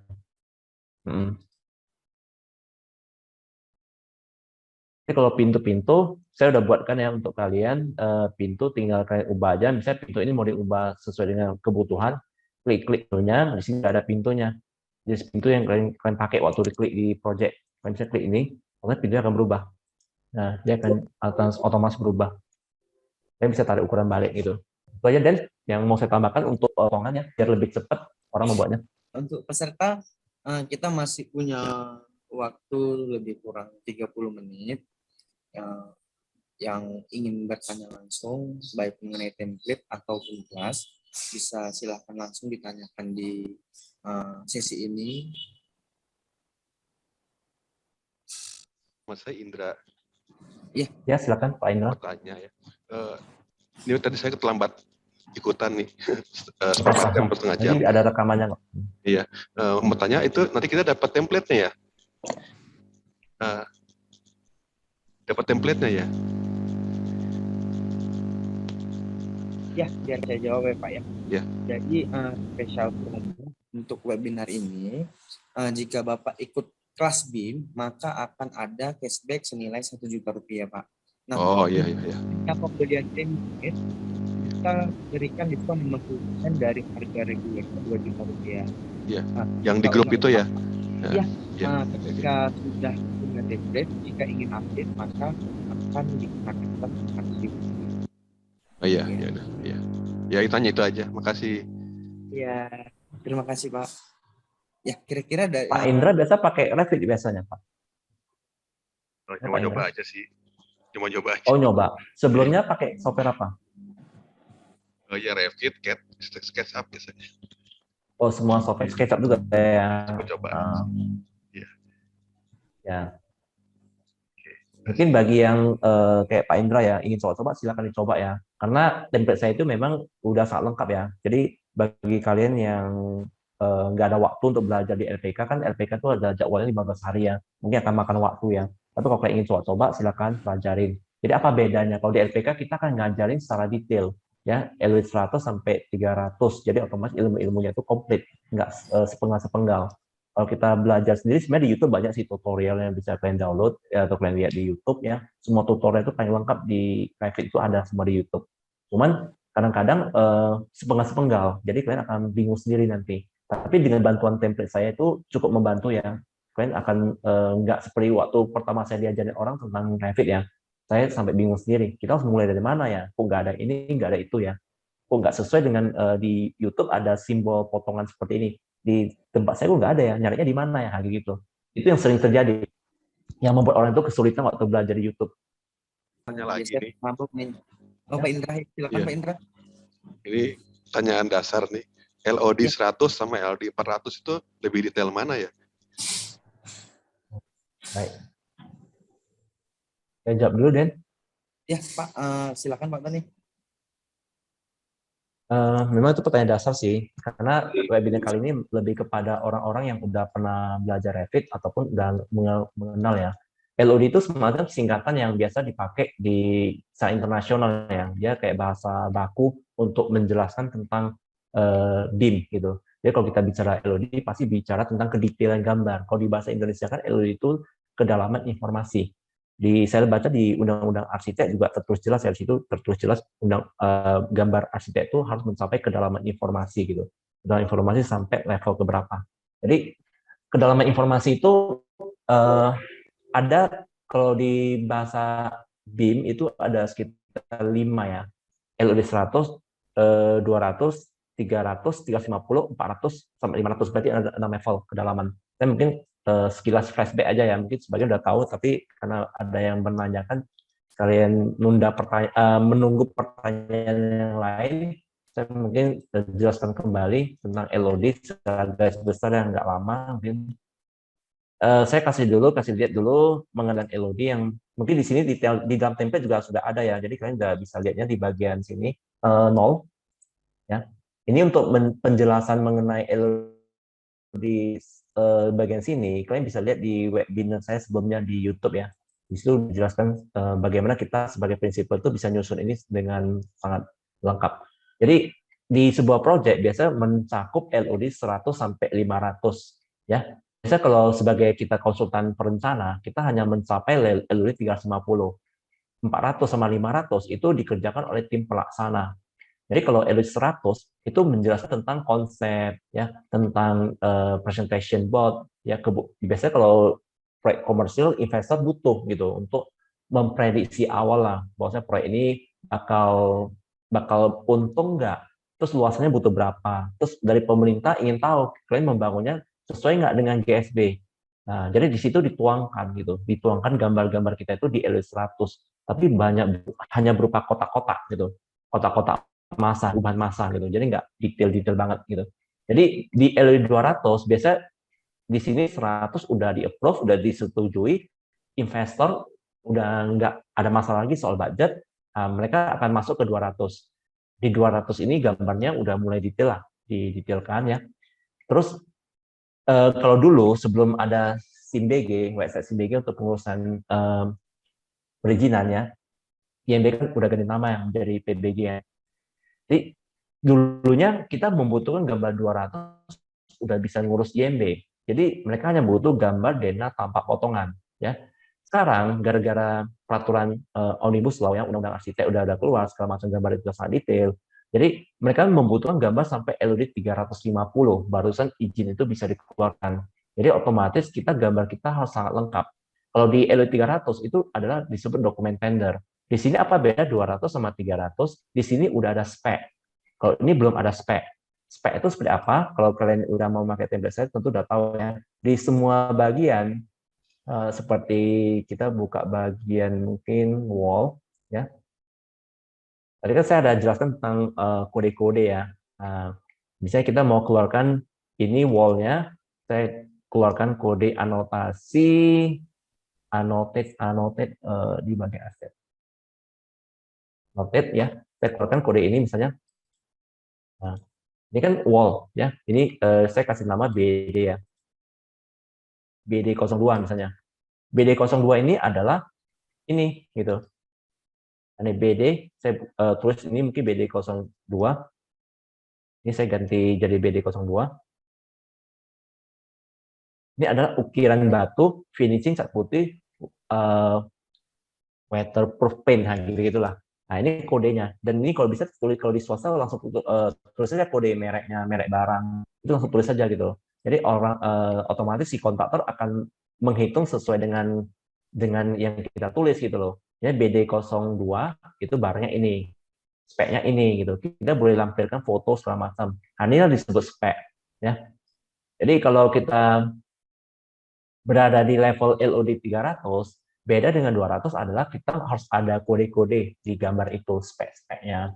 Jadi nggak bisa di-downgrade lagi atau diubah. spesifikasi gara-gara satu pihak merasa rugi, salah hitung gitu. Karena waktu kita mengirimkan dokumen tender, gambar itu harus sudah terspek dan otomatis si kontraktor nggak boleh lagi menurunkan kualitas pengerjaan gitu. Nah, jadi nggak ada lagi nanti ke depan akan saling menyalahkan lah gitu. Gambar yang udah tertulis speknya gini kok dikerjakan beda gitu. Nah, itu yang dihindarkan. Makanya LD300 itu wajib kita lampirkan, harus kita capai lah gitu maksudnya. Terus yang 350, kenapa ada 50 di tengah-tengah? Yang lain semuanya 002, nolnya 2 biji, satu ada 5-nya. Karena di sini, ini menggabungkan nih, antara 300 sampai 500, itu ada masa transisi, semua gambar itu digabung. Jadi kita harus membentuk sebuah tim bersama, di dalamnya itu ada tim struktur, MLP, landscape, interior, ya, tim hitung RAB, ya, dan tim-tim yang lain lah gitu. Gambar itu semua disuperimpose. Nah, disuperimpose, digabung, dengan bantuan BIM, otomatis semua gambar itu akan lebih mudah disuperimpose. Kalau pakai software kan agak susah ya, saling menunggu, ya, kita bisa bekerja secara paralel. Paralel itu berarti sama-sama kerjakan dulu. Si arsitek ngerjakan, interior ngerjakan, nanti ketemu di 350. Nah, waktu ketemu inilah gambar itu yang keluar itu bisa sampai 500 halaman, bisa sampai, pokoknya sampai jilidnya sampai tebal banget kayak kamus gitu. Jadi begitu selesai kita serahkan gambar ini kepada si owner, serah terima ke owner, ini gambarnya udah selesai. Biasanya di tahap itu kita udah pelunasan gitu gambarnya. Nah, di situ si kontraktor akan masuk ke tahap LD 400. Misalnya kontraktor udah menang tender, si kontraktor A, mereka akan mengerjakan bagian 400-nya. Di situ namanya soft drawing. Jadi kan waktu kita membuat gambar itu kan nggak mungkin kita sampai menggambar sedetail-detailnya kan, cara memasangnya, cara macam, misalnya aluminium. Di dalam aluminium itu kan kita maunya ukuran aluminiumnya itu hanya 5x10, karena kita mau tipis gitu loh. Tapi di dalam detailnya itu cara masangnya, cara pembagian detailnya kan nggak mungkin kita ngerjakan lagi. Karena kita bukan pemilik pabrik, ya. Harusnya dikerjakan oleh pemilik brand. Jadi pemilik brand itu harus ada in-house arsitek yang menguasai BIM juga ya kalau bisa. Dia juga akan meneruskan gambar kita dan dia akan menambah di detail cara memasang di lapangan supaya di lapangan itu tidak terjadi kesalahan salah pasang dan tidak terjadi kecelakaan waktu pemasangan ataupun setelah dipasang terjadi kesalahan jatuh atau apa kan itu juga siapa yang disalahkan itu. Nah itu namanya LOD 400. Jadi itu disebut soft drawing, gambar yang sesuai yang dikeluarkan oleh pemilik toko. Ya, ini bukan soft copy ya, soft drawing, gambar tulisannya SHOP gitu. Jadi ini tugas antara kontraktor ya beserta dengan pemenang tender supplier. Jadi begitu udah sampai level 500 yang tadi ditanyakan, itu 500 itu adalah gambar yang udah sangat detail dan sesuai dengan apa yang udah dibangun. Jadi gambar ini akan diserahkan kepada owner untuk perawatan gedung. Gedung itu kan biasanya ada masalah-masalah tertentu akan perlu dirawat ya, bahkan seterusnya akan dirawat. Jadi gambar itu dari mana ngambilnya? Ya gambar yang dikerjakan dari edit 100 sampai 400 itu sampai sesuai dengan apa yang dibangun, ya itulah dipegang sama mereka. Jadi selama itu disebut after sale ya, setelah diserah terima ke owner, itu ada pegangan mereka. Biasanya gambar itu kan seringkali dalam bentuk hard copy ya, dalam bentuk print out, yang gambar biasanya kontraktor nggak ngerjakan 500 gitu. Biasanya mereka hanya ngambil dari arsitek diserahkan ke kontraktor, ke owner. Karena itu tugas kontraktor, bukan tugas kita, karena yang mengerjakan kan mereka. Yang mereka harus mengurus satu gambar sesuai dengan apa yang udah mereka kerjakan. Misalnya mereka ada merubah, ada melakukan downgrade karena budget nggak masuk atau apa, itu harus mereka keluarkan gambarnya untuk disetujui oleh arsitek dan disimpan oleh si owner nantinya. Jadi kalau terjadi apa-apa sama gedung, ada yang sebagai acuan gitu. Kenapa bisa terjadi seperti itu? Apakah karena mereka mendowngrade atau apa? Itu harus ada pertanggungjawabannya. Nah, kira-kira seperti itu. Jadi itu disebut as-built drawing, gambar yang sesuai dengan apa yang sudah dikerjakan di lapangan. Jadi ini tugas job desk-nya para tim pelaksana. Nah, di sini mungkin bisa sekilas menjawab ya pertanyaan dari Pak Indra tadi, apa perbedaan 100, 200, 300, 350, 400 sampai 500. Kalau di RTK kita ngajarkan yang tadi saya bilang ya, kita nggak ngajarkan sepenggal. Kita ngajarkan dari 100 sampai 300. Biasanya di sini murid-murid kita udah pada oyong nih 300 ya. Begitu 350 sudah udah menghilang semua. Karena levelnya sangat detail gitu. Sangat detailnya bagi yang belum pernah membuat sedetail itu, mereka akan sedikit kesulitan. Tapi mau nggak mau kita harus naik kelas gitu. Semua arsitek Indonesia harus menguasai ilmu sampai L300 sampai 350 kalau sanggup ya. Kalau nggak sanggup saya 300 udah keren banget gitu. Jadi gambar itu standar itu. Kita ambil contoh ya, saya pengalaman saya. Saya tadi ada kasih lihat ya mengenai sebuah detail sebuah project saya, misalnya kan introduction, pengenalan template. Nih, ini kan berupa potongan ya, yang kita waktu kuliah itu sering sekali bolos ya, nggak ngerjakan atau apa karena malas ya, tutup pakai pohon gitu kan, supaya nggak ngerjakan bagian-bagian detail-detail tertentu. Tapi setelah di lapangan, ini penting banget loh, karena ini menyebabkan kebocoran. Nah, ambil contoh ya, case. Ini kalau kita nggak buat tanggulan beton, ini tanggulan beton sama ini beda loh. Ini batu bata, ini dicor. Ya, kalau kita nggak buat tanggulan beton seperti ini, menyatu ya, otomatis air hujan akan merembes dan akan masuk dan bocor. Rumah itu sering sekali bocor ya. Nah, karena faktor dari kita tidak membuat tanggulan beton. Jadi di template yang versi ini, kita udah bisa menyatukan antara bagi yang udah pengguna Revit pasti udah ngerti apa yang saya maksud. Simbol beam ya sama lantai. Dulu kan ada satu garis nih. Karena kita Revit, dia mendeteksi satu material. Kalau ini beton, ini juga beton, otomatis dia akan menyatu. Nah, kita seperti itu. Jadi cara mengerjakannya itu harus pakai potongan ya. Ini sekilas balik dulu biar karena saya sering lupa jelasin gitu. Ini. Misalnya ada plat lantai. Nah, ini misalnya 12 cm misalnya roll konkrit. Konkrit 15 cm ya. Ini juga misalnya saya ganti menjadi konkrit 12 cm.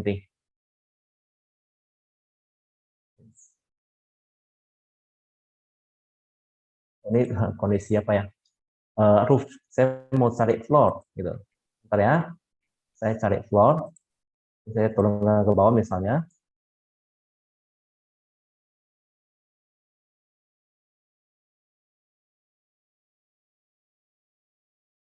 Nah, ini floor ya. Ini saya ganti jadi 12 cm. Ini konkrit ya, semen. Nah, ini saya ganti jadi konkrit 12 cm. Ini konkrit 15 kita bilang. Nah, ini kan terjadi gini garis ya. Nah, ini namanya apa misalnya overlap ya. Nah, jadi ini digabung gitu. Cara menggabungnya ini ada join ya. Join ini, klik nih. Nah, di atas menyatu. Nah, kita seperti itu. Itu satu kelebihan template yang terbaru, kita udah bisa menggabung ini. Jadi gambar kita akan lebih rapi gitu. Jadi kalau kita kembali ke topik utama ya. Kalau kita nggak membuat sedetail ini ya, sering sekali di downgrade gitu. Ini contohnya lah ya. Ini tanah uruk dipadatkan. Kita tulis kayak gini. Dengan kita tidak ada tulis tanah uruk, hanya tulis tanah uruk doang gitu. Ini beda metode kerjanya, biaya kontraktor juga beda gitu. Bahkan ada yang kemarin ada sharing dari kontraktor ya, harusnya jangan tanah uruk. Kalau tanah yang banyak rayap ya, mereka harus pakai sertu dia bilang. Ya pasir atau batu itu kan. Kenapa itu lebih baik gitu? Karena rayap tidak membentuk lorong jalan gitu. Jadi kalau kita pakai sertu, dia rayap lewat, batunya untuk balik gitu. Dia rayap itu nggak bisa buat rumah gitu. Dia nggak bisa lewat. Udah gitu kalau kita pasang anti rayap gitu, dia cairannya itu akan menyemprot lebih nggak tersumbat gitu semprotannya. Terus bagaimana ngecornya bisa ya kalau di bawahnya sertu ya, nggak padat itu ya. Pakai plastik katanya lapisannya. Kita tulis itu plastik ya. Di sini pakai sertu saya gitu. Karena dia akan lebih murah karena daripada kamu pakai timbunan atau pakai pakai uruk gitu katanya gitu. Karena kalau otomatis kalau pakai sertu ini lantai kerja ini nggak perlu sampai 2 cm, nggak perlu pakai warna yang tebal gitu gitulah gitu. Jadi otomatis akan lebih hemat gitu dan lebih bagus kualitas kerja. Dan rumah itu akan bebas rayap dan rumah itu nggak akan turun lantainya katanya gitu. Nah, kira-kira seperti itu logikanya gitu. Jadi kalau kita nggak tulis itu metode kerja akan beda. Ya, contohnya pernah sekali proyek saya ya, mereka nggak karena gambar saya kurang lengkap ya, jadi dia nggak membuatnya gitu. Jadi ada lantai yang di mana mereka nggak cor, langsung susun bata. Alhasil hujan ambruk gitu. Jadi mereka dia 2 kali kerja, mereka harus bongkar lagi buat balik gitu. Mereka harus buat lantai kerja. Jadi ada kalanya itu kadang-kadang ada sedikit bukan cuma downgrade ya, dihilangkan satu lapisan itu. Satu lapisan yang harus dikerjakan oleh kontraktor itu hilang gitu di lapangan. Gara-gara kita sebagai perencana tidak membuat detail yang sangat detail, ataupun bahkan mungkin bukan kita nggak mau buat detail, tapi karena kita nggak ngerti cara kerja di lapangan itu, diajarin waktu kita kerja, nggak diajarin waktu kuliah. Alhasil gambar kita itu nggak standar, kata para dosen gitu, nggak standar. Jadi alhasil gambar itu di lapangan bisa diotak-atik oleh kontraktor. Itu cukup berbahaya ya, karena bisa hal-hal yang membuat rumah itu jadi bocor, rumah itu lantainya ambruk segala macam, itu karena faktor itu gitu. Contohnya kayak ini ada ring balok ya. Kalau kita nggak tulis gini, bisa aja langsung batu bata semua gitu. Berarti ada jendela ya, jendela kayak ini harus ada ring baloknya supaya dia nahan. Kalau kita nggak tulis gini, langsung batu bata, kemungkinan ini akan turun kacanya, ini kan berat nih, besar, ya akan ambruk kan di suatu hari gitu. Nah itu sangat berbahaya gitu. Nah kira logikanya seperti itulah yang saya mau jelaskan mengenai betapa pentingnya buatlah gambar yang sedetail mungkin sampai level LOD 300, jangan cuma 200, jangan cuma hanya bisa modeling keren-keren, di render bagus-bagus, kerjaan selesai. Kasihan ownernya, karena owner udah bayar kita mahal, harusnya bisa dapat standar yang bagus, dapat kualitas kerjaan si kontrak juga bagus ya, nggak saling menyalahkan ke depannya. Tapi hasil karena kita nggak membuatnya, nggak dikerjakan sama si kontraktor, dia bilang gambarnya nggak buat gitu. Nah, saya buat standar sesuai dengan pengalaman saya katanya kan. Nah, contohnya tanggal beton ini apa yang sering itu? Kita nggak buat ya kebanyakan ya. Ini sering kali loh, nanti ini batu bata langsung, ini bocor nanti nih, bocor. Air itu akan masuk ke bawah itu. Karena batu bata itu nggak, dia ada pori-pori. Kalau tanggulan beton kan dia dicor ya, menyatu ya. Jadi karena ngecornya bukan terpisah, menyatu atau di mal ya, otomatis air itu nggak akan terjadi bocor gitu. Tapi kalau kita kerjakan terpisah, ini ada dicor, ini ada satu garis di sini, berarti pengerjaan terpisah ya. Ada satu garis, pengerjaan pisah. Kalau nggak ada satu garis, berarti ini kerjakan bersamaan. Waktu kita buat backcasting, pemalan itu menyatu semua. Nggak boleh ada pisah-pisah. Nah, kayak kan seperti itu. Nah, kayak gini kan dia pisah nih berarti. Ini kan dibuat dulu lantainya, baru kan pisah buat pelannya. Karena ini kayak bentengan kayak area cuci di atas misalnya gitu loh.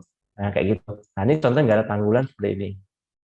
Nah, itu mungkin bisa menjawab ya mengenai cara berpikir BIM ya. Bagaimana kita bisa membuat gambar sedetail ini dengan bantuan template saya ya.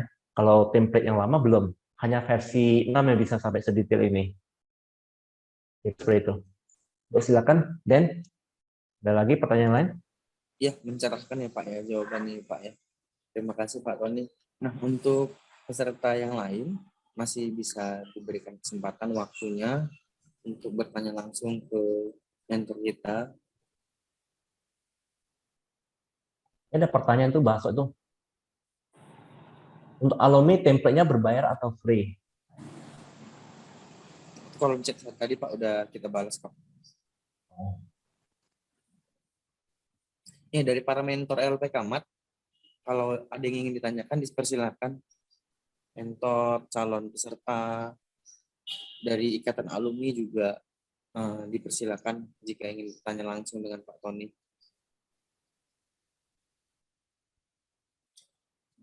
Nah, jadi ada suatu hal yang baru ya Pak Tony ya untuk di LPK. Jadi sekarang setiap akhir sesinya LPK akan bermain dengan PR dan AR ya Pak ya. Oh ya, karena kita udah punya alatnya. Iya, kita udah punya alatnya. Jadi setiap di akhir sesi LPK Mat akan bermain dengan PR dan AR. Jadi mungkin nanti PR dan AR juga masuk ke dalam silabus ya Pak ya. Ya. Bisa ya. Jadi sehingga menarik untuk peminat peserta yang ingin belajar bersama LPK Mat Pak. Ya. Untuk pertanyaan-pertanyaan lainnya ya ditunggu yuk. Mari untuk peserta yang lagi online. Ya, mungkin dari calon peserta atau dari para mitra jika ingin bertanya silakan dibuka mic-nya, jangan malu-malu. Ya. Depan kita harus membuat webinar ya untuk para mitra ya, mitra supplier ya. Kayak kemarin kan ada beberapa brand yang nyari kita ya. Karena penting banget ya, kalau kita udah pakai BIM, para supplier ini belum nge-BIM, family-nya belum diproduksi sama mereka gitu. Kita juga akan repot ya. Kita akan membuat the next webinar untuk para supplier. Jadi mereka itu kalau bisa kita arahkan untuk buat family Revit-nya. Jadi kita para arsitek tinggal men-spec-nya lebih mudah. Sambil menunggu pertanyaan Pak ya, ini mungkin pada penasaran nih gimana sih di LPK untuk bermain PR dan AR-nya. Saya putarkan dulu ya video untuk PR dan AR-nya barangkali dari video ini bisa menarik pertanyaan dari peserta-peserta kita kali ini, Pak. Ya, baik.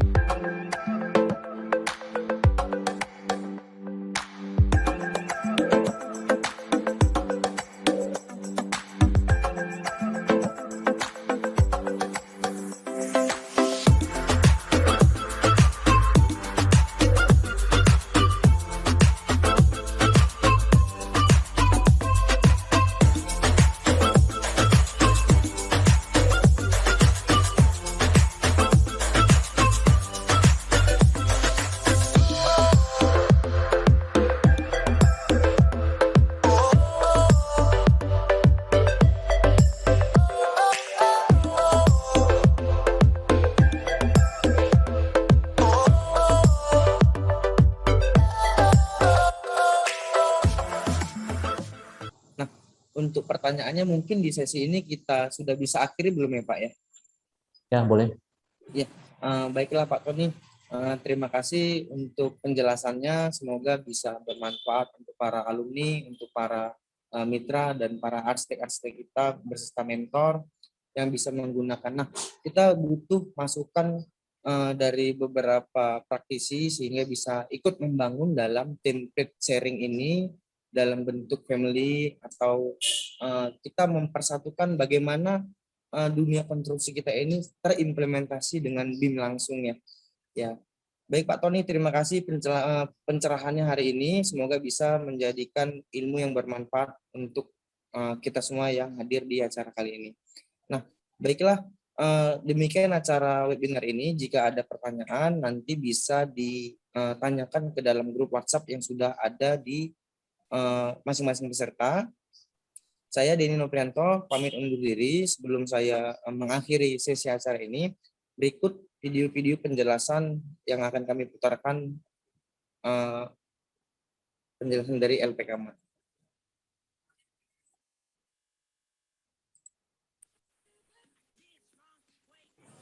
I get drunk, wake up, I'm wasted still. I realize the time that I wasted. I feel like you can't feel the way I feel. I'll be fucked up if you can't be right here. Oh, oh, oh, oh, oh, oh. I'll be fucked up if you can't be right here. I do the same thing I told you that I never would. I told you I changed, even when I knew I never could. Know that I can't find nobody else as good as you. I need you to stay, need you to stay. I do the same thing I told you that I never would. I told you I changed, even when I knew I never could. Know that I can't.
ya, saya mau berbagi pengalaman ya. Apa sih bedanya proyek saya yang pakai BIM sama yang nggak pakai BIM? Mungkin Tina boleh sharing, Tin. Oke, kalau yang saya rasakan sih di sini sebelum memulai proyek, sebelum pelaksanaan begitu kita udah bisa simulasi nih. Kira-kira wah ternyata ini bentrok ke balok. Kadang balok yang kecil aja juga jadi pengaruh. Ducting kita jadi nggak bisa lewat gitu kan, jadi masalah. Nah jadi bisa segera diatasi dari segi desain plafon, bisa di drop, karena kalau untuk drop plafon itu sendiri saya tahu betul itu furniture juga berpengaruh ketinggiannya, jadi juga dari tim arsiteknya bisa langsung segera update perencanaannya begitu. Jadi ke depan udah nggak gontok-gontokan lagi pas pelaksanaannya gitu.